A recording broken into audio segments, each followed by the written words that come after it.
وأشهد أن لا إله إلا الله وحده لا شريك له وأشهد أن محمدا عبده ورسوله صلى الله عليه وسلم الذي أرسله بالحق بشيرا ونذيرا وداعيا إلى الله بإذنه وسراجا منيرا أما بعد فقد قال الله تبارك وتعالى في كلامه المجيد وفرقانه الحميد أعوذ بالله من الشيطان الرجيم بسم الله الرحمن الرحيم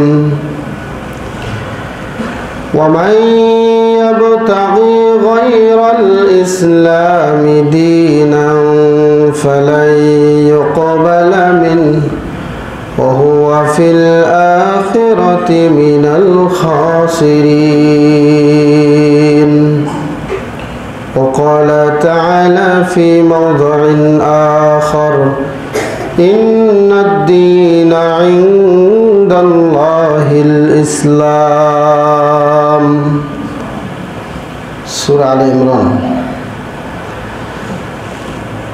عن عمرو بن العاص رضي الله عنه قال قال رسول الله صلى الله عليه وسلم إن الإسلام تهدم ما كان قبله وإن الحجرة تهدم ما كان قبله وإن الحج تهدم ما كان قبله رواه مسلم أو كما قال عليه الصلاة والسلام উপস্থিত মসজিদের সম্মানিত মুসল্লিয়ানে কেরাম, দোতলায় অবস্থানরত শ্রদ্ধাস্পতিনী স্নেহাশিস মা ও ভগ্নীগণ, খুতবার শুরুতে আমরা মহান রবের দরবারে কালেমাতুশ শুকর আদায় করি, বলি আলহামদুলিল্লাহ। অগণিত অসংখ্য দরুদ ও সালাম নবী মুহাম্মদ রাসূলুল্লাহ সাল্লাল্লাহু আলাইহি ওয়াসাল্লামের প্রতি। আজকে আমাদের খুতবা আলোচনার বিষয়বস্তু হলো ইসলামী জীবন ব্যবস্থার সৌন্দর্য। আমাদের যত সমস্যা, যত কথা, যত ইতস্ত, সব কিছুর মূলে হলো আমরা ইসলামিক নিয়ম, ইসলামী সমাজ ব্যবস্থা ফলো করি না বিধায় আমাদের এত সমস্যার সম্মুখীন হতে হয়। কথা বলেন ঠিক কিনা? যদি আমরা ইসলামিক নিয়ম কানুন ফলো করতাম তাহলে কোনো যুগেই, কোনো সময়েই এরকম সমস্যার সম্মুখীন হতো না কোনো রাষ্ট্র, কোনো সমাজ, কোনো গোষ্ঠী, কোনো জাতি। সর্ব অবস্থায় তারা সোনালী যুগের সাহাবীদের, তাবেঈনদের মতো তারা জীবন অতিবাহিত করতে পারত। কোশ্চিনকালেও তারা এরকম সমস্যার সম্মুখীন হতো না। সম্মানিত হাজিরিন, আপনারা সকলেই জানেন, যারা আর্টস বা সায়েন্সে যারা লেখাপড়া করেছেন, আমাদেরকে যদিও যারা আর্টসে লেখাপড়া করেছেন অথবা সায়েন্স থেকে লেখাপড়া করেছেন, বিজ্ঞানীদের কিছু থিওরি আমাদেরকে পড়ানো হতো।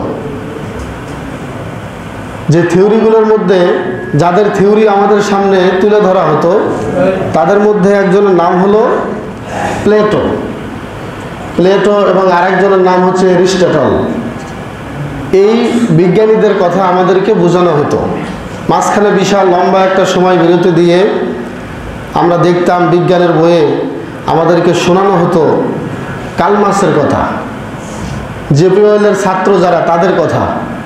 এই মাঝখানে প্রায় লম্বা একটা সময় বিরতি দিয়ে তারা আগের থিওরি, অ্যারিস্টটল এবং প্লেটোর থিওরি শোনানোর পরে আমাদেরকে আবার 1000 বছর পরের ব্যক্তি যারা কালমার্ক্স, তাদের কথা শোনাচ্ছে। আমার প্রশ্ন হলো, এই 1000 বছরের মাঝখানে কোনো জিন ইনসান ছিল না? ছিল কি ছিল না? ছিল। কিন্তু তাদের থিওরি আর তাদের জীবন ব্যবস্থা কোথায় গেল? এটাকে স্কিপ করা হয়েছে। এই সময়টাকে তারা কোনো মূল্যায়ন করে নাই। কারণ এই সময়টা ছিল এমন একটা সময়, এই মাঝের যে 100 বছর ছিল, এই সময়ে এমন রাষ্ট্রপ্রধান ছিল যে রাষ্ট্রপ্রধান একজন সাধারণ বিধবা মহিলার কাছে গিয়ে জিজ্ঞাসা করেছিল, মা তুমি বলো তোমার কি লাগবে। এই জন্য তারা এই থিওরিটা, এই সময়টাকে তারা স্কিপ করে চলে গিয়েছে। এগুলো আমাদের সামনে তুলে ধরে নাই। তারা তুলে ধরেছে প্লেটোর ইতিহাস, তারা তুলে ধরেছে অ্যারিস্টটলের ইতিহাস, তারা তুলে ধরেছে আমাদের সামনে অন্য অন্য কোনো গুরু বা অন্য অন্য কোনো প্রভুর কথা, কিন্তু সত্যিকারের ইসলামী জীবন ব্যবস্থার কথা তারা আমাদের সামনে তুলে ধরে নেই। এরপরে শুধু তাই নয়, এটা এমন একটা সময় ছিল যে সময়ে একজন মহিলা সানা থেকে, হাজরামাউত থেকে, এরপরে কারান থেকে সৌদি আরবের মক্কাতে হজ করতে আসতো, তাদের অন্তরে একমাত্র আল্লাহর ভয় ছাড়া আর কোনো ভয় থাকতো না। তারা নির্দ্বিধায় একজন মহিলা মক্কাতে হজ করতে আসতে পারত। এই সোনালী যুগ থেকে আমাদেরকে দূরে রাখা হয়েছে। শুধু তাই নয়, এটা এমন একটা সময় ছিল যেই সময়ে মাসের পরে মাস, বছরের পরে বছর জাকাত কে নেবে, জাকাত নিয়ে রাস্তায় রাস্তায় ঘোরা হতো, কিন্তু জাকাত নেওয়ার মতো কোনো লোক পাওয়া যেত না। এই জন্য তারা এই সময়টাকে স্কিপ করে তারা এই সময়টাকে পার করে দিয়ে আমাদেরকে গণতন্ত্রের জনক যারা, গণতন্ত্রের উৎপত্তি যেখান থেকে হয়েছে সেইগুলো শুনে দিয়ে আমাদের মুসলিম জাতিকে, পুরো সমাজটাকে, পুরো জাতিকে, পুরো দেশটাকে একটা কুফরি মতবাদের মধ্যে চালিয়ে দিয়েছে। আমার কাছে সব প্রমাণ আছে, যদি নিতে চান আমি লিখে এনেছি, প্রমাণ দিতে পারবো। শুধু তাই নয়, এই সময়টা এমন একটা সময় ছিল যে সময়ে কোনো বাঘ তার বকরিকে একটা ঘুতা মারার কোনো সাহস পেত না। মানুষ তো সাহস পেতই না, একটা বাঘ পর্যন্ত একটা বকরিকে ঘুতা মারার কোনো সাহস পেত না। ওমর বিন আব্দুল আজিজের ইতিহাস পড়ে দেখবেন, এটা হাদিসের কথা বলছেন, এটা ইতিহাসের পাতায়। ওমর বিন আব্দুল আজিজের সময় ঘটনা এরকমই ছিল। যখন দেখলো একটা বাঘ একটা বকরিকে ঘুতা মারলো, তখন মানুষ মনে করতো ওমর বিন আব্দুল আজিজ আর নাই, হয়তো বা উনি নাই বিধায় আজকে একটা বাঘ তার বকরিকে ঘুতা মারছে। চিন্তা করেছেন কি যুগে ছিলাম আমরা, আর আমাদের বাপদাদা পূর্বপুরুষরা কি যুগ অতিবাহিত করেছে। এগুলো বাদ দিয়ে আমাদেরকে শোনানো হয় গণতন্ত্র এবং কুফরি মতবাদের কিছু অ্যারিস্টটল আর প্লেটোর কথা। এটা গেল প্রথম পর্যায়ে। সুতরাং এই ইতিহাসগুলো স্কিপ করার কারণ হচ্ছে, তার কয়েকটি কারণ আছে, আপনারা সকলেই জানেন। আপনাদেরকে আমি এখন একটু আমাদের ইসলামী জীবন ব্যবস্থার সৌন্দর্যের দিকে একটু নজর দেওয়াই। অল্প একটু আপনারা বদরের যুদ্ধের দিকে তাকান। বদরের যুদ্ধে সাহাবী ছিল কয়জন? 313 জন। ঘটনা সবারই জানা। ওই পক্ষে ছিল 1000-এর ঊর্ধ্বে। আর বলতে পারবেন কি কেউ এই 313 জন সাহাবীর সাথে যুদ্ধের অস্ত্র ছিল কয়টা? কেউ বলতে পারবেন? পারবেন না। কারণ কি জানেন? আমরা ইতিহাসগুলো জানি না, আমরা এই ইতিহাসগুলো পড়ি না। আমাদের এই বদর যুদ্ধে সাহাবীদের মাত্র অস্ত্র ছিল 8টি। কয়টি অস্ত্র? 8টি অস্ত্র। 8টা অস্ত্র নিয়ে সেই কাফের মুশরিকদের বিরুদ্ধে যুদ্ধ করতে যাচ্ছে। সেখানে হাজার হাজার তাদের কাছে মদ আছে, অস্ত্র আছে, গাড়ি আছে, লাঠি আছে, সেনাবাহিনী আছে, সব আছে। সব কিছুকে টপকে দেওয়ার জন্য, তাদেরকে ধাক্কা দেওয়ার জন্য মাত্র 313 জন সাহাবী এই অবস্থায় চলছে। চিন্তা করেন, এই জন্যই এই সময়টাকে স্কিপ করা হয়েছে। কারণ তারা জানে, তারা যদি বদর যুদ্ধের ইতিহাস জানে, তারা যদি খাইবারের যুদ্ধের ইতিহাস জানে, তারা কোনো লাল বাবুকে, কোনো লাল গুরুকে তারা দেখবে না। তারা অস্ত্র হাতে তুলে নেবে এবং যারা স্বৈরাচারী, যারা জালেম, যারা মানুষের উপরে অত্যাচার করে তাদেরকে রুখে দাঁড়াবে। এই জন্য এই যুগগুলো, এই সোনালী যুগগুলো, ইসলামী জীবন ব্যবস্থাগুলো ইতিহাসের পাতা থেকে মুছে ফেলা হয়েছে। বদরের যুদ্ধের ইতিহাস কয়টা বইয়ে পাবেন? বদর যুদ্ধের ইতিহাস কয়টা রাষ্ট্রবিজ্ঞানের বইয়ে পাবেন? পাবেন না। কিন্তু এগুলো লিপিবদ্ধ করছে কারা? তারাও এক শ্রেণীর মুসলমান। কি বলেন, ঠিক কিনা? কিন্তু সেগুলো হচ্ছে নামধারী মুসলমান। সম্মানিত হাজিরিন, শুধু তাই নয়, আপনারা আরেকজন সাহাবীর নাম শুনেছেন, যে সাহাবীর নাম হচ্ছে সাদ বিন আবি ওয়াক্কাস। এই সময়টাকে তারা কেন স্কিপ করে গিয়েছে? তার একটি কারণ হলো এই সাআদ বিন আবি ওয়াক্কাস রাদিয়াল্লাহু আনহু যখন তিনি দাজলা নদীর, দাজলা ফুরাতের তীরে তিনি দাঁড়িয়ে সাহাবীদেরকে, তার সহপাঠীদেরকে বলছিলেন, ও আল্লাহর রাসূলের সাহাবীরা, তোমরা বলো, এই যে দাজলা নদী, এই যে ফুরাত নদী তোমরা দেখতেছো, এই দাজলা নদীর কিনারায় দাঁড়িয়ে তোমরা আছো, তোমরা কি ওপারে যাবে নাকি তোমাদের নবীর রেখে যাওয়া ইসলাম তোমরা এখানেই শেষ করবে? তোমাদের মতামত আমি চাই। যখন সাআদ বিন আবি ওয়াক্কাস তার সহপাঠীদেরকে এমন বক্তব্য দিচ্ছিলেন, তখন সাআদ বিন আবি ওয়াক্কাসের সাথে যারা ছিলেন তারা বলছে, শুনুন, আপনি এটা কি বলেন? আপনি আমাদেরকে নিয়ে চলুন, আমাদের সামনে আগুন থাকলে আমরা আগুন দেখব না, আমাদের সামনে কোনো গর্ত থাকলে গর্ত দেখব না, আমরা আল্লাহর নবীর দেওয়া যেই দিন, যে ইসলাম, এটা আমরা দাজলা নদীর এপাশে শেষ হতে দেব না, আপনি আমাদেরকে নিয়ে চলুন।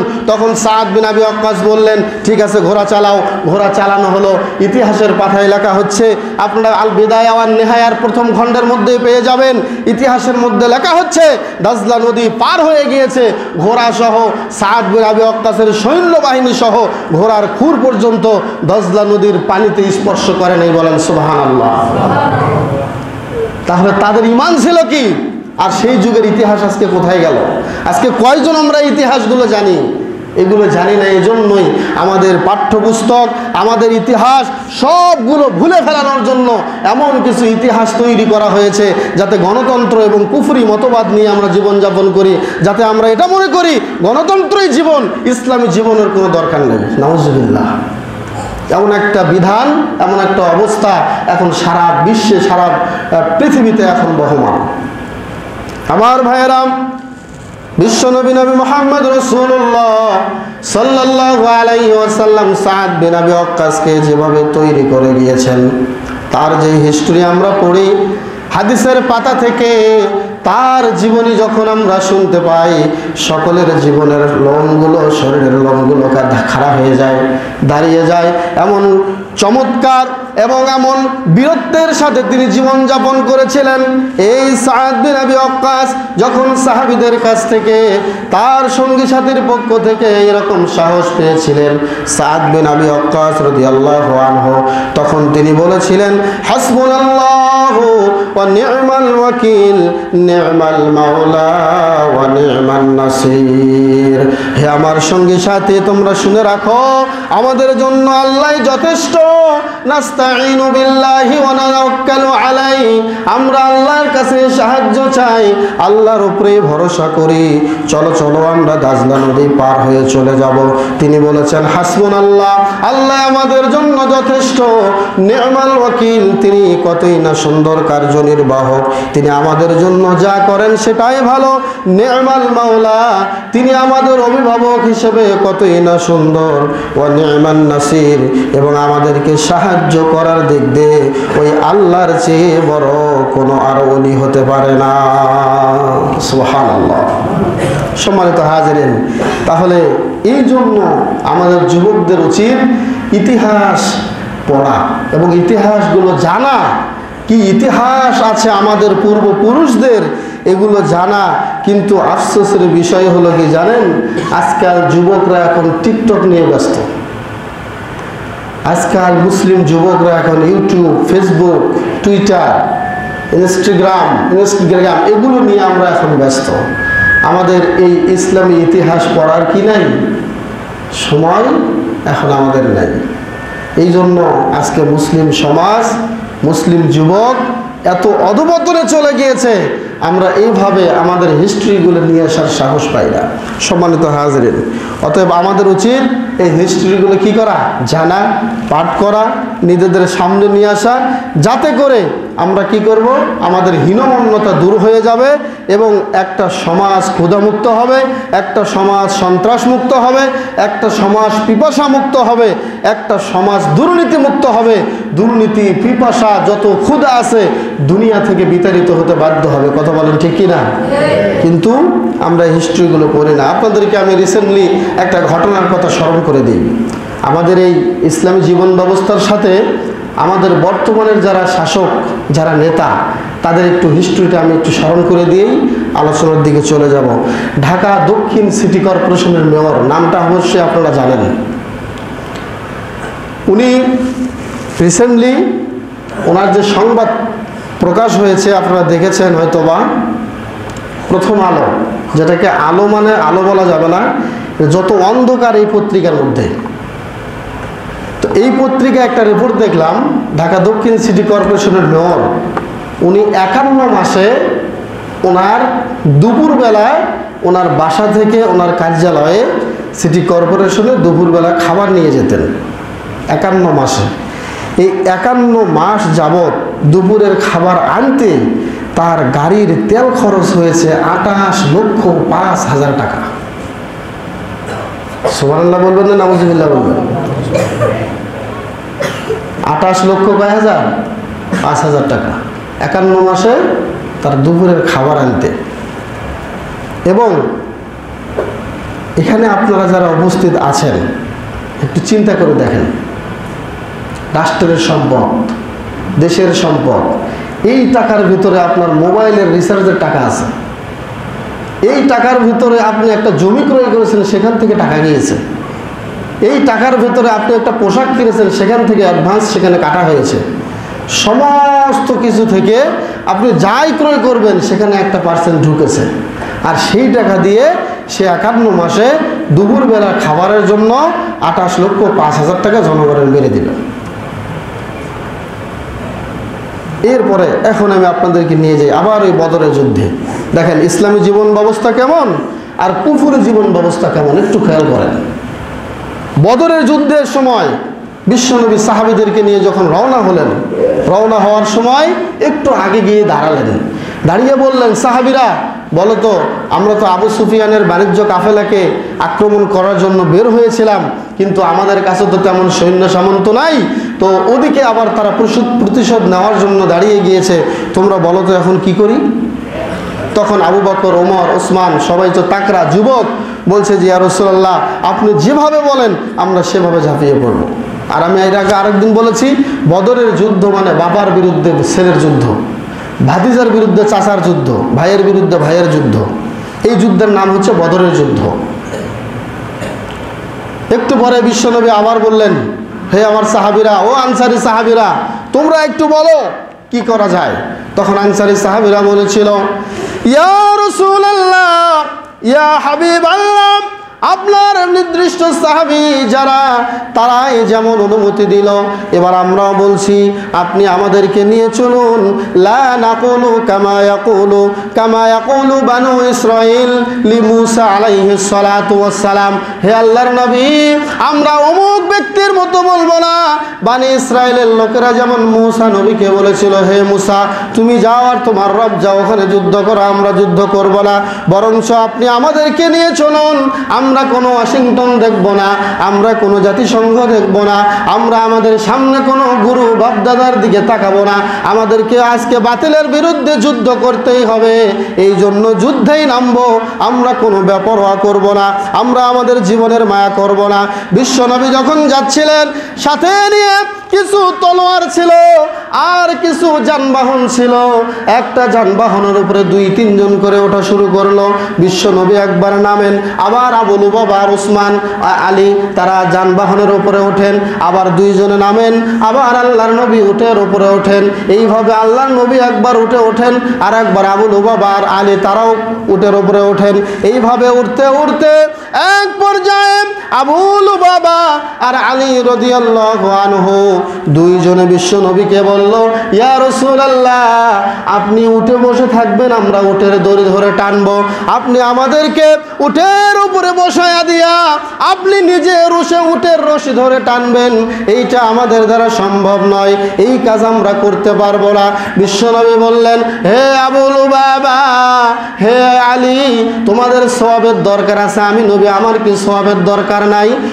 তোমার এত শক্তি দিয়েছে আল্লাহ শরীরে, আল্লাহ আমার গায়েও শক্তি দিয়েছে। হে আলী, হে আবু লুবাবা, তোমাদের যেমন সওয়াবের দরকার আমারও সওয়াবের দরকার, তোমরা উঠে উঠবে, আমি উটের দড়ি ধরে নিয়ে যাব। বলেন সুবহানাল্লাহ। আমার ভাইরা, 2 জাহানের সর্দার সমস্ত নবীদের সর্দার, সাইয়্যিদুল মুরসালিন, খাতামুন নবীন, সর্বশ্রেষ্ঠ সন্তান আদম সন্তানের মধ্যে তার চেয়ে সর্বশ্রেষ্ঠ ব্যক্তি পৃথিবীতে আর কেউ নাই। তেনার মতো নেতা একজন, তিনি এমন একজন নেতা, তিনি তার প্রজাদেরকে উটের পিঠে উঠায় দিয়ে নিজের হাতে রশি ধরে টেনে নিয়ে যায়। কিন্তু দুঃখজনক হলেও সত্য, আমাদের নেতা, আমরা এমন নেতা পেলাম জনগণের 28 লক্ষ টাকা মেরে খেয়ে ফেলে। বলেন নাউজুবিল্লাহ। আল্লাহর নবীর হিস্ট্রি দেখেন, ইসলামী জীবন ব্যবস্থা। আর আমাদের দিকে তাকান, আমাদের নেতাদের দিকে তাকান। আল্লাহু আকবার, আস্তাগফিরুল্লাহ, আল্লাহ যদি মাফ করেন। আমার ভাইয়েরা, শুধু তাই নয়, এটা গেল একটা ঘটনা। আরেকটি ঘটনা হচ্ছে ওমর বিন খাত্তাব যখন বাইতুল মাকদাস বিজয় করতে গিয়েছিলেন। সব ইতিহাসের পাতা থেকে আমি নোট করেছি। ওমর বিন খাত্তাব বাইতুল মুকাদ্দাস বিজয় করার জন্য যখন ফিলিস্তিনের দিকে রওনা দিয়েছিলেন, সাথে কিন্তু BMW গাড়ি ছিল না, সাথে হাজার হাজার সৈন্যও ছিল না, সাথে মাত্র একটা গোলাম ছিল। একটা গোলাম সাথে নিয়ে বাইতুল মুকাদ্দাস বিজয়ের জন্য তিনি রওনা করলেন। কখনো গোলামকে উটের পিঠে চড়ান, আবার নিজে কখনো উঠেন, কখনো গোলাম রশি ধরে টানে, আবার ওমর নিজেও গোলামের উঠে বসে দিয়ে নিজে রশি ধরে টানেন। এই জন্যই কবি বলেছেন, যেমন নেতা ছিলেন আবু বকর, তেমনি নেতা ছিলেন হযরত ওমর। উটের পিঠে রেখে চাকর, উটের পিঠে রেখে চাকর, নেতা হয়ে রশি টানে। তোমার জীবন সুন্দর, সুখী হবে তোমার, সুখী হবে দু জাহানে। বলেন আল্লাহু আকবার। ওমর বিন খাত্তাব নিজে একজন রাষ্ট্রপ্রধান হয়ে গোলামকে উটের পিঠে উঠাইয়া দিয়ে নিজের রশি টানেন। কিন্তু আফসোসের বিষয়, আমরা এমন নেতা পেলাম বাংলাদেশে কোটি কোটি টাকা বিদেশে লন্ডারিং করলো, কোটি কোটি টাকা পাচার করলো। এবার বলুন তো, ইসলামী যেমন জীবন ব্যবস্থা উত্তম নাকি কুফরি জীবন ব্যবস্থায় উত্তম? কোন ব্যবস্থা? ইসলামী জীবন ব্যবস্থা। ভাইয়েরা আমার, মা ও বোনেরা, বিশ্ব নবী মুহাম্মদ রাসূলুল্লাহ সাল্লাল্লাহু আলাইহি ওয়াসাল্লাম আমাদেরকে এইরকম জীবন ব্যবস্থা দিয়ে গিয়েছেন। আর এই জীবন ব্যবস্থাগুলো থেকে আমরা ফিরে এসে শুরু করেছি আমাদের কুফরি জীবন ব্যবস্থা। এবার আরেকটি পয়েন্ট আমি আপনাদের সামনে উল্লেখ করি, সবাই মনোযোগ দিয়ে শুনবেন, আমি ভুল বললে আমাকে ধরায়া দিবেন। আমাদের বাংলাদেশের একটা সংবিধান আছে নাকি নাই? সবাই বলেন নাই। বাংলাদেশের সংবিধান আছে নাকি নাই? আছে। সংবিধানের 51 নম্বরের 2 নম্বর ধারাটা একটু সবাই পড়বেন, যদি পারেন সংবিধান সবাই সংগ্রহ করবেন। সংবিধানের 51-এর 2 নম্বর ধারাটা পড়বেন। সেখানে কি লেখা আছে আমি একটু হুবহু যা লেখা আছে আমি আপনাদেরকে পড়ে শোনাই। আমি একজন মুসলিম, আমার জন্ম বাংলাদেশে, আমরা ভাড়াটিয়ে কোনো মানুষ নেই। কথা বলেন ঠিক কি না? আপনি যখন ক্ষমতায় যাবেন তখন আপনাকেও মনে রাখতে হবে এই দেশের প্রত্যেকটা জনগণ এই দেশের হক কথা বলার অধিকার রাখে। এই সংবিধানের 2 নম্বর ধারায় লেখা আছে যে রাষ্ট্রপতির কার্যভার চলাকালে যিনি রাষ্ট্রপতি হবেন তিনি যতদিন চেয়ারে বসে থাকবেন তার বিরুদ্ধে কোনো আদালতে কোনো প্রকার ফৌজদারি কার্যধারা দায়ের করা বা কোনো ফৌজদারি কোনো গ্রেপ্তারি পরোয়ানা চালু রাখা যাইবে না। চিন্তা করেছেন? সবাই হয়তো বা বোঝেন নাই। যিনি ক্ষমতায় আছেন চেয়ারে বসে থাকবেন তার বিরুদ্ধে উনি যতই অপরাধ করুক, উনি যতই মানি লন্ডারিং করুক, যতই বিদেশে টাকা পাচার করুক, উনি যেহেতু ক্ষমতায় আছেন রাষ্ট্রপতি, ওনার বিরুদ্ধে দেশের কোনো আদালতে কোনো ফৌজদারি মামলাও চলবে না, দেশের কোনো আদালতে গ্রেফতারি কোনো পরোয়ানাও চলবে না। এবার আপনারা বলুন রাষ্ট্রপতি আমরা কাকে মনে করি? যিনি রাষ্ট্রের বাবা, যিনি আইনের রক্ষক। কি বলেন ঠিক কিনা? একজন আইনের রক্ষক, রাষ্ট্রের একজন বাবা, রাষ্ট্রের একজন জনক, তার ক্ষেত্রে দেশের সংবিধানের আইন যদি এই হয় সেই দেশে শান্তি কোত্থেকে আসবে? আপনারা এবার একটু বুঝান, আমাকে বুঝান, এই দেশে শান্তি কোত্থেকে আসবে? যেই দেশের সংবিধানে কুফরি মতবাদ। আপনাকে এখন নিয়ে যাই, যে সময়টা তারা স্কিপ করে চলে গিয়েছে, যে ইতিহাস আমাদেরকে পড়তে দেওয়া হয় নাই, ওই সময়ের দিকে একটু নিয়ে যাই। দেখেন, এবার চলুন যেই সময়টার কথা আমি আপনাদেরকে বারবার বলছি, যে ইসলামী জীবন ব্যবস্থা। ইসলামী জীবন ব্যবস্থা কেমন? ওমর রাদিয়াল্লাহু তাআলা আনহুর এমন মর্যাদা ছিল, আমরা সকলেই জানি। ওমর রাদিয়াল্লাহু তাআলা আনহু কে ছিলেন? ইসলামের দ্বিতীয় খলিফা। পরিচয়টা কি এখানেই শেষ? উনি যে রাস্তা দিয়ে যেতেন, ওই রাস্তা দিয়ে শয়তানও হাঁটতো না। কথা সত্য নাকি মিথ্যা? বিশ্বনবী বলেছেন, এই সাহাবীরা দেখো, বাম হাতে ওমরকে নিয়ে, ডান হাতে আবু বকরের হাত উঁচু করে ধরে বলতেন, দেখো তো আমাকে কেমন লাগে। তখন এক বিদয়ী মহিলা বলছে, ইয়া রাসূলুল্লাহ, আপনি যখন মারা যাবেন তখন কার কাছে যাব? তখন আল্লাহর নবী বলছেন, আমার ডান পাশে যে আবু বকর আছে তার কাছে এসো। তখন আল্লাহর নবীকে বেদুইন মহিলা বলছে যে, হে আল্লাহর নবী, যখন আবু বকরও থাকবে না তখন কার কাছে যাব? তখন বিশ্বনবী বলছেন, এই যে ওমরের কাছে যে। এবং বিশ্বনবী বলেছেন যে, আমার পরে কোনো নবী নাই, কোনো রসুল নাই, যদি নবী হতো সেটা ওমরই হতো। শুধু তাই নয়, তিনি দুনিয়াতে বেঁচে থাকতেই জান্নাতের সার্টিফিকেট পেয়েছেন। তিনি জানতেন যে আমি মারা গেলেই জান্নাতি। এরপরে শুধু তাই নয়, তিনি একজন মুনাফিক মুসলিমকে গল্লা কল্লা এক চোটে তিনি দ্বিখণ্ডিত করেছিলেন। তার এই কাজটা সত্য নাকি মিথ্যা, ঠিক না ব্যাঠিক, এটাই কাজটি ঠিক ছিল, এই জন্য আল্লাহ কোরআনের আয়াত নাজিল করেছেন। চিন্তা করে দেখেন, এমন একজন ব্যক্তি, ইসলামের দ্বিতীয় খলিফা, তার জীবন ব্যবস্থা কেমন, আর এই রাষ্ট্রপতির জীবন ব্যবস্থা কেমন, একটু উদাহরণ দিলে বুঝতে পারবেন। কথা বুঝেন আমার? বিশ্বনবী নবী মুহাম্মদ রাসূলুল্লাহ সাল্লাল্লাহু আলাইহি ওয়াসাল্লামের এই খলিফা, তিনি মিম্বারে দাঁড়িয়ে খুতবা দিচ্ছিলেন। হঠাৎ করে একজন বেদুইন গ্রাম্য একজন সাহাবী দাঁড়িয়ে গেলেন। দাঁড়িয়ে বললেন, ইয়া আমিরাল মুমিনিন, ইয়া খলিফাতাল মুসলিমিন, আপনার খুতবা বন্ধ করেন, খুতবা শুনবো না। বলছে কেন? বলছে, গনিমতের মাল হিসেবে আপনিও এক টুকরা জুব্বার কাপড় পেয়েছিলেন, আমরাও এক টুকরা জুব্বার কাপড় পেয়েছিলাম, কিন্তু এক টুকরা জুব্বার কাপড় দিয়ে আমাদের জুব্বা হয় না। কিন্তু আমি তো দেখতেছি আপনার জুব্বাটা অনেক লম্বা।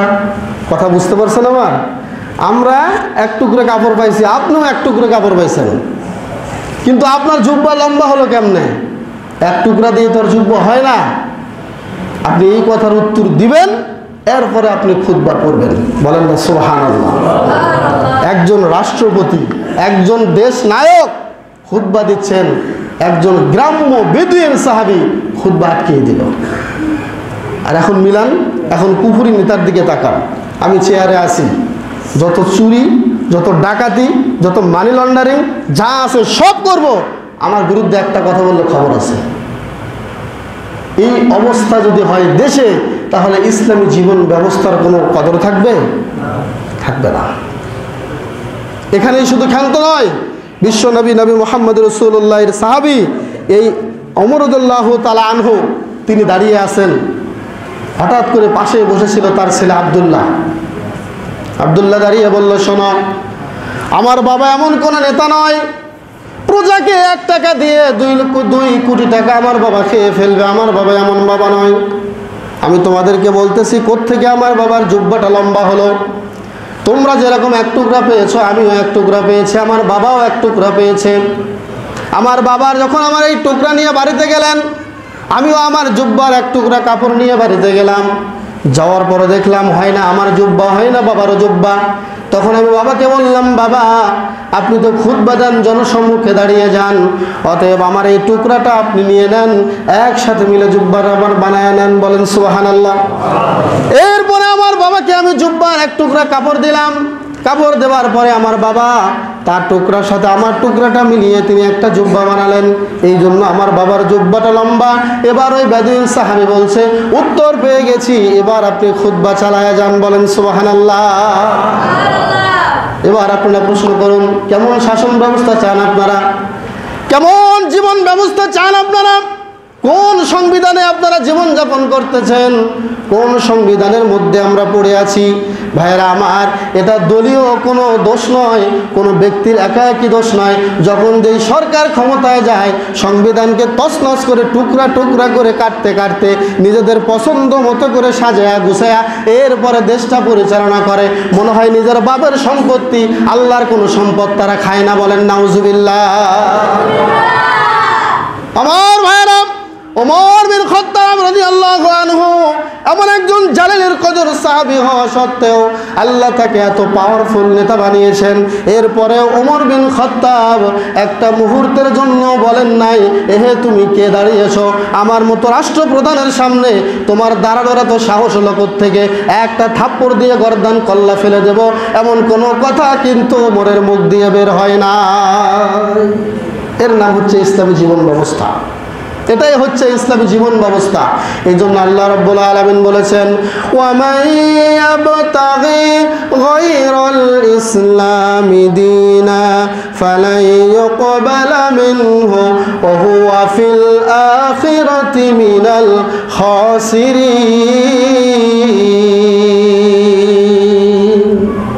আল্লাহ রাব্বুল আলামিন বলেছেন, যে ব্যক্তি ইসলাম বাদ দিয়ে অন্য কিছু টেনে আনবে, ইসলাম বাদ দিয়ে অন্য কিছু অনুসন্ধান করবে, ফালা ইউকবালা মিন, ওর হজ কবুল হবে না, ওর যাকাত কবুল হবে না, ওর নামাজ কবুল হবে না। যদি মনে করে ইসলাম জীবন ব্যবস্থা আমার জন্য কল্যাণকর নয়, ইসলাম আমি মানতে পারবো না, ইসলাম মানলে আমার সব কিছু চলে না, এই আকীদা নিয়ে যারা নামাজ পড়বে নামাজ হবে না, ইসলামকে প্রাধান্য না দিয়ে যারা কোনো কুফরি, কোনো কালমাস, কোনো এরিস্টটল, কোনো প্লেটোর জীবন ব্যবস্থা গ্রহণ করবে, ওর হজও কবুল হবে না। আল্লাহ বলেছেন, ফালা ইউকবালা মিনহু, তার এক চুল পরিমাণ কোনো আমল কবুল করা হবে না। ওয়া হুয়া ফিল আখিরাতি মিনাল খাসিরিন, আর সে আখিরাতে ক্ষতিগ্রস্ত হবে, ওকে জাহান্নাম ছাড়া আর কোথাও পাওয়া যাবে না। সূরা আলে ইমরান 85 নম্বর আয়াত। এরপরে বিশ ভাইরা আমার, মা ও বোনেরা আমার, দেখেন কেমন একজন নেতা ছিলেন। ওমর বিন খাত্তাবের কথাই শুধু শেষ নয়, মিশরের একজন শাসক ছিল আমর ইবনুল আস রাদিয়াল্লাহু আনহু।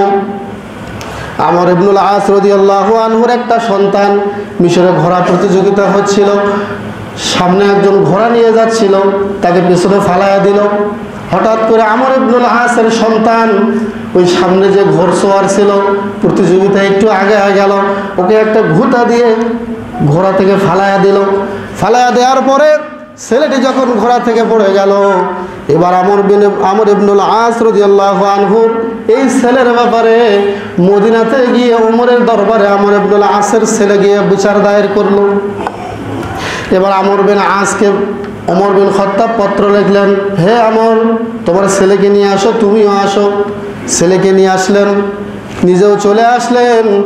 আসার পরে বললেন, ওই যেই ছেলেটাকে ঘোড়ার উপর থেকে ধাক্কা দিয়ে ফেলে দিয়েছে যেই ছেলেটাকে, ওমর বিন খাত্তাব চাবুক, নিজের চাবুক ওই ছেলেটির হাতে উঠায়া দিলেন। উঠায়া দিয়ে বললেন, এই যে আমর বিন আসের ছেলে তোমাকে ফালায়া দিয়েছিল। বলে হ্যাঁ। বলে নাও তুমি চাবুক, যতক্ষণ মনে চায় ওকে তুমি শাস্তি দিতেই থাকো। বলেন সুবহানাল্লাহ। কেমন শাসক ছিলেন এই ওমর বিন খাত্তাবের একজন ছেলে। তিনি একটা অ্যালকোহল যুক্ত নেশাদার দ্রব্য একটা জিনিস পান করেছিলেন। আমর বিন আস যখন শুনলেন, তাকে বিচার করলেন একা একা একটা ঘরের ভেতরে। ওমর বিন খাত্তাব বললেন, না না আমর, তুমি বিচার ভুল করেছ। তুমি মনে করেছো আমি ওমর, আমি রাষ্ট্রনায়ক, আমার ছেলেকে শাস্তি দিলে আমি তোমাকে চাকরি থেকে বরখাস্ত করব, এই জন্য হয়তো বা তুমি আমার ছেলেকে গোপনে বিচার করেছো। না না, হে ওমর, শুনে রাখো, আমার ছেলেকে জনসম্মুখে নিয়ে আসতে হবে, আমি তোমার হাতে চাবুক দেব। আমার ছেলেকে প্রহার করতে করতে তোমার যতক্ষণ মনে চায় তুমি প্রহার করবে। এরপরে তুমি প্রহার করতেই থাকবে। ইতিহাসের পাতায় লেখা পাওয়া যায়, বিদায় ও নেহার মধ্যে এসেছে, ডক্টর আব্দুর রহিমের কিতাবের মধ্যে আপনারা পাবেন, প্রথম খণ্ডের মধ্যে। তিনি লিখতেছেন, ওমর বিন খাত্তাবের ছেলেকে যখন চাবুক দিয়ে প্রহার করা হচ্ছিল, অজ্ঞান হয়ে জমিনে লুটে পড়েছে। যখনই অজ্ঞান হয়ে পড়ে গেল, তখন আমর বিন আসের সামনে এসে স্বয়ং ওমর নিজে পিঠটা পেতে দিলেন আর বললেন, হে আমর, তুমি আমার মন্ত্রী, আমি তোমার রাজা, আমার ছেলেকে তুমি প্রহার করেছো। করতে করতে সে অজ্ঞান হয়ে জমিনে লুটে পড়েছে, এখনো তোমার স্বাদ মেটে নাই মারার জন্য। এবার তুমি, আমি ওমর, আমার পেটে তুমি তোমার আঘাত পূরণ করে দাও, তোমার শাস্তি ইচ্ছা মতো তুমি আমার পিঠেই দিয়ে দাও। বলেন সুবহানাল্লাহ। কি দেখাবো আমি আপনাদেরকে ইসলামী জীবন ব্যবস্থার সৌন্দর্য কত। এরপরে আমি আপনাদেরকে আরও একটি ঘটনা নিয়ে যাই। আমরা ওই সমাজ চাই যে সমাজে কোনো দুর্নীতি, কোনো মাদক, কোনো কিছু, কোনো নেশাদার দ্রব্য পান করানোওয়ালা থাকবে না, এমন সমাজ আমরা চাই কি চাই না? শুধু সমাজ না, এমন একটা রাষ্ট্রও কিন্তু আমাদের কাম্য। কথা বলেন ঠিক কি না? আপনারা বাংলার সুলতানাত থেকে একটা ঘটনা অবশ্যই হয়তো বা পড়েছেন, যারা দাখিল আলিম পরীক্ষা দিয়েছেন। সুলতান গিয়াসউদ্দিন আজম শাহ, অনেকে নাম শুনেছেন। সুলতান গিয়াসউদ্দিন আজম শাহ একবার শিকারে যাওয়ার পরে এক বৃদ্ধা মহিলার নাতনিকে একটা গুলি করে তীর মেরে তিনি মেরে ফেলছেন। যখন কোর্টে বিচার দায়ের করা হলো, যখন ওই বৃদ্ধা নারী আসলো নাতির বিচার পাওয়ার জন্য, তখন এই সুলতান গিয়াসউদ্দিন আজম শাহ এই বৃদ্ধা মহিলার সামনে গিয়ে দাঁড়িয়ে গেলেন। দাঁড়িয়ে বললেন, হে বুড়িমা, আপনার জন্য 3টি অপশন। 1 নম্বর, আমি গিয়াসউদ্দিন আজম শাহ, আমি সুলতান গিয়াসউদ্দিন বলছি, আপনি চাইলে আমাকে হত্যা করতে পারেন। এই যে নিন তীর, তীর তিনি তার হাতে উঠাইয়া দিলেন। বলেন সুবহানাল্লাহ। 2 নম্বর, চাইলে আপনি এই হত্যার অর্থ নিতে পারেন। 3, চাইলে আপনি আমাকে ক্ষমা করে দিতে পারেন। যখন সুলতান গিয়াসউদ্দিন আজম শাহের এরকম উক্তি দেখলো, এই বৃদ্ধা নারী সাথে সাথে বলল, ইসলামী জীবন ব্যবস্থা যদি এটাই হয়, আমি মুসলিম হয়ে গেলাম, সাথে সাথে আমি আজম শাহকে মাফ করে দিলাম। প্রিয় ভাইয়ার আমার, হিংসা হিংসি করে সমাজের উন্নতি হয় না। কিছু ছাড় দিতে হয়, সবাইকে বুকে টেনে নিতে হয়, সবাইকে দূরে না ঠেলে দিয়ে সবাইকে কাছে টেনে নিতে হয়। একজন নাতিকে হত্যা করা হয়েছে, সেই হত্যাকারীকে বুকে টেনে নিলেন, তার হাতে আবার ইসলাম কবুল করলেন। এটার নাম হচ্ছে ইসলামী সমাজ ব্যবস্থা। আপনি চাইলে তাকে হত্যা করতে পারতেন, কিন্তু ইসলাম চায় শত গুণে ক্ষমা করে দিয়ে সমাজটাকে ঠান্ডা রাখা, সমাজটাকে, দেশটাকে, পরিবেশটাকে সমুন্নত রাখা, এবং কোন রকমের হট্টগোল, হিংসা বিদ্বেষে না জড়ানো। কি বলেন ঠিক কিনা? আমার ভাইয়েরা, শুধু তাই নয়, গত কিছু দুর্নীতির কথা আমরা শুনেছি। শুধু আপনারা মনে করেন না যে আওয়ামী লীগ সরকার বিদায় হয়েছে দেখে দুর্নীতি বাড়ছে, তা নয়। এর আগেও যারা ইতিহাস জানেন, এর আগেও যারা ক্ষমতায় ছিল, তারও আগেও যারা ক্ষমতায় ছিল, তারও আগে যারা ক্ষমতায় ছিল, দুর্নীতি কিন্তু কেউ কোনো কম করে নাই। কথা বলেন ঠিক কিনা? কারণ একটাই, দুর্নীতি করার পেছনে কারণ একটাই, আমার একটা বাড়ি আছে লাগবে 10টা, আমার একটা গাড়ি আছে লাগবে 10টা গাড়ি। এই জন্যই আমরা দুর্নীতি করি ভাইয়েরা আমার। গত পরশু 2 দিন ধরে কিছু সংবাদ দেখে আমার মাথা ঘুরে গেল। গত পরশু দিন দেখলাম সারা বাংলাদেশের মাত্র সড়ক ও জনপদ থেকে এই দেশে দুর্নীতি হয়েছে 50,835 কোটি টাকা সড়ক এবং রাস্তা থেকেই দুর্নীতি হয়েছে। বলেন নাউজুবিল্লাহ। চিন্তা করেছেন? 25,835 কোটি টাকা শুধু রাস্তায় যারা কাজ করে তারাই দুর্নীতি করেছে। শুধু তাই নয়, 50,000 কোটি টাকা 2015 সালে বিদেশে পাচার হয়ে গিয়েছে। শুধু 15 সালের কথাটা আমি নিয়ে আসলে ভুল হবে, এর আগে আরও অনেক হয়েছে। এরপরে ঠাকুরগাঁয়ের, যেখানে আমাদের সমাজ ব্যবস্থা, আমাদের রাষ্ট্র ব্যবস্থা, ঠাকুরগাঁয়ের শিল্পী বেগম নামে একটা মহিলা ছিল। তিনি এক বাসায় বাড়ি ভাড়া থাকতেন এবং মুদির দোকান চালাতেন। তিনি মুদির দোকান এবং বাড়ি ভাড়া এই সমস্যা থেকে, এই ঋণ থেকে মুক্তি হওয়ার জন্য 30,000 টাকায় তার সন্তানকে বিক্রি করেছে। কারণ কি জানেন? তিনি জানেন কোনো চেয়ারম্যানের কাছে গেলে আমি টাকা পাবো না, কোনো এমপির কাছে সিরিয়াল দিলে আমি সিরিয়াল পাবো না, কোনো এসপির কাছে সিরিয়াল দিলে আমার সিরিয়াল টিকবে না, কোনো ডিসির কাছে সিরিয়াল দিলে আমার সিরিয়াল চলবে না, প্রধানমন্ত্রীর কাছে তো যেতেই পারবো না। অতএব আমার সন্তানকে বিক্রি করা ছাড়া এই ঋণ থেকে মুক্তি পাওয়ার কোনো উপায় আমার নাই। এটা মনে করে সন্তানকে বিক্রি করে দিল। শুধু তাই নয়, হাফিজুল ইসলাম নামে একজন অথর্ব বাবা তার সন্তানকে ৬,০০০ টাকা বিক্রি করে দিয়েছে। কারণ একটাই, তার স্ত্রী আপনার কি বলে অভাবের কারণে গার্মেন্টসে চাকরি করে, কিন্তু গার্মেন্টসে যখন যায় তার স্ত্রী তার সন্তানকে নিয়ে যেতে পারে না। সন্তান কাঁদে, সন্তানের ক্রন্দনের কারণে সন্তানকে যে গার্মেন্টসে নিয়ে যেতে পারে না, গার্মেন্টসে সন্তান সহ অ্যাকসেপ্ট করে না, কোনো চাকরি করতে দেয় না। তখন কি করলো, এই অভাব তো দূর করতে হবে, চাকরিও তাকে করতেই হবে।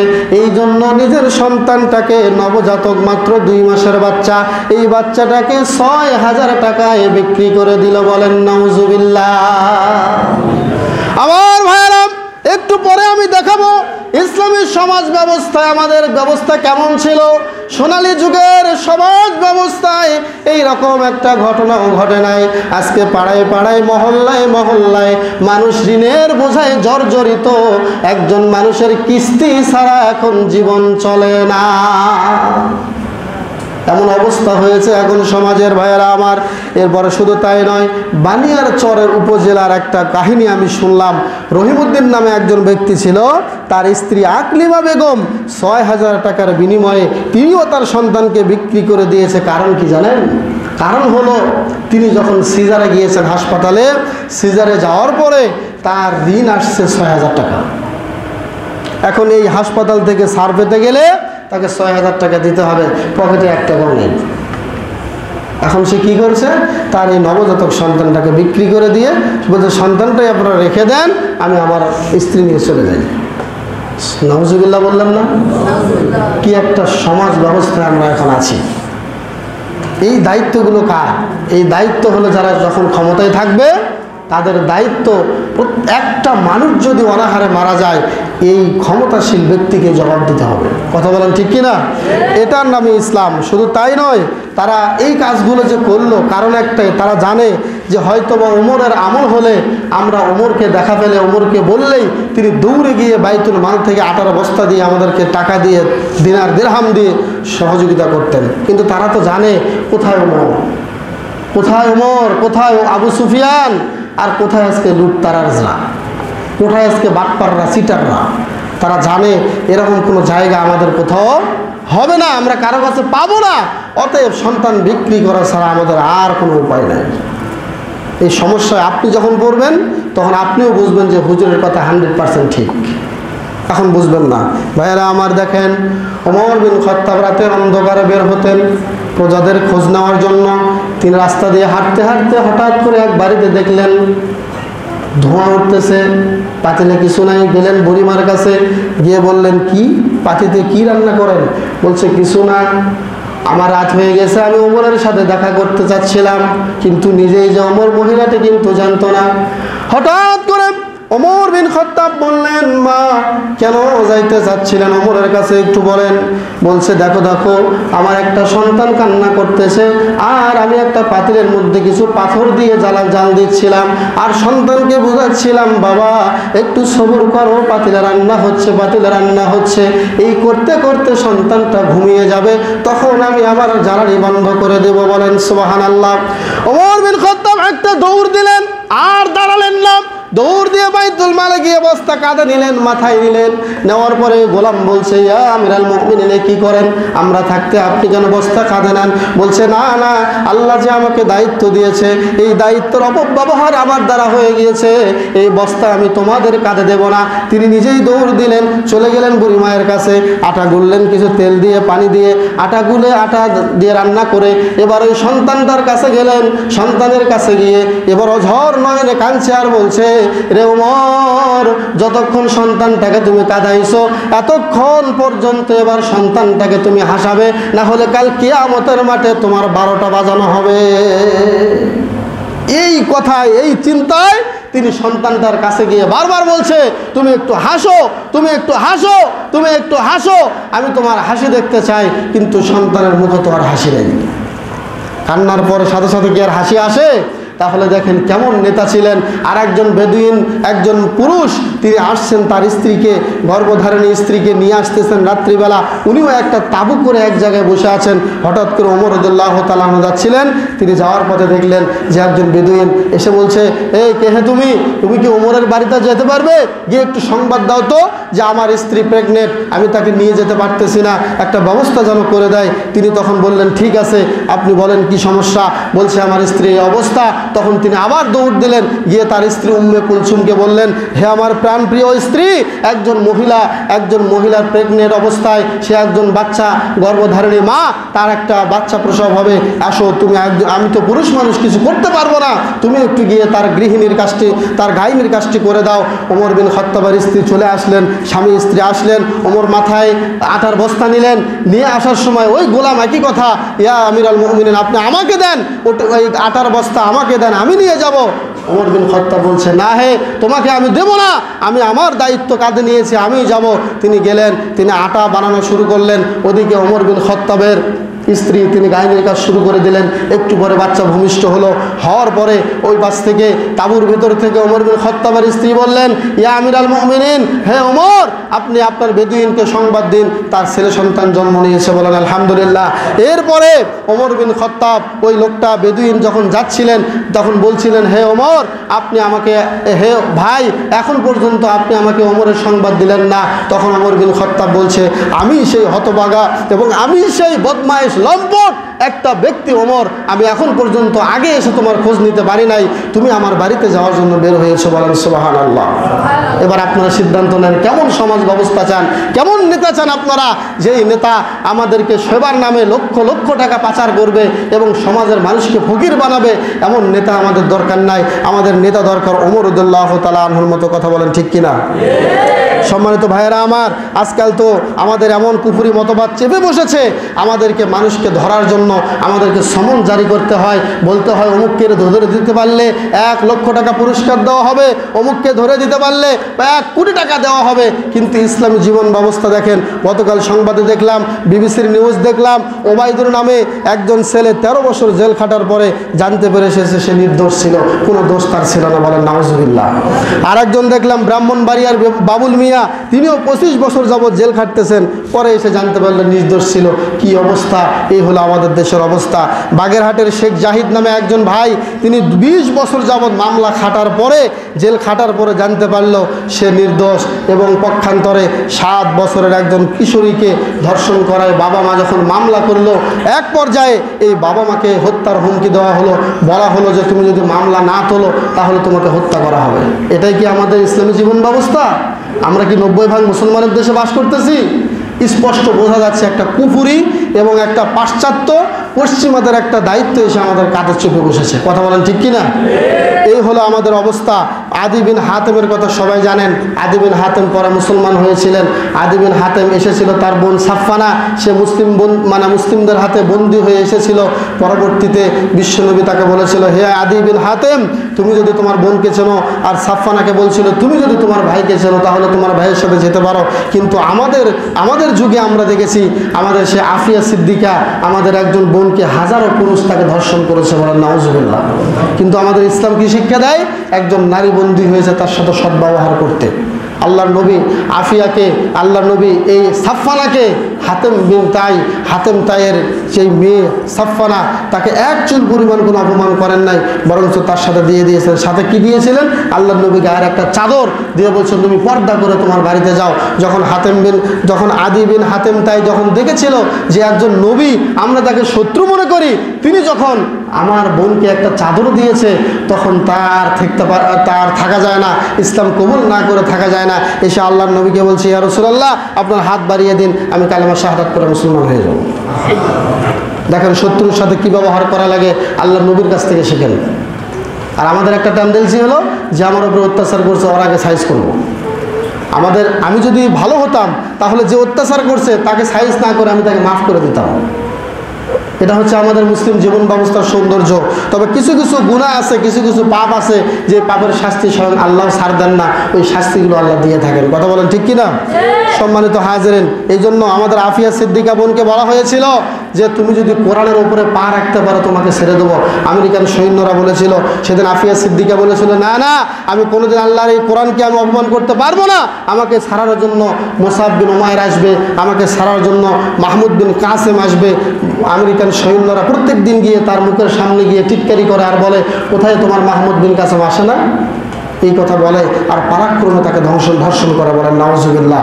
এই হলো কুফরি মতবাদ। সম্মানিত হাজিরা, আমি যেটা বলছিলাম, আজকে অপরাধীকে অপরাধে নিয়ে আসার জন্য, শাস্তি দেওয়ার জন্য সমন জারি করতে হয়, পুরস্কার ঘোষণা করতে হয়। আপনারা সকলেই জানেন, গামিদিয়া গোত্রের একজন মহিলা জেনা করেছিল। জেনায় লিপ্ত হওয়ার পরে আল্লাহ নবীর সামনে এসে বলছে, ইয়া রাসূলুল্লাহ, আমাকে পবিত্র করেন, আমি নাপাক হয়ে গিয়েছি। বিশ্বনবী তার মুখকে ফিরিয়ে নিলেন। আবার আল্লাহ নবীর সামনে আসলো, এসে বললো, ইয়া রাসূলুল্লাহ, আমাকে পবিত্র করেন, আমি জেনায় লিপ্ত হয়েছি।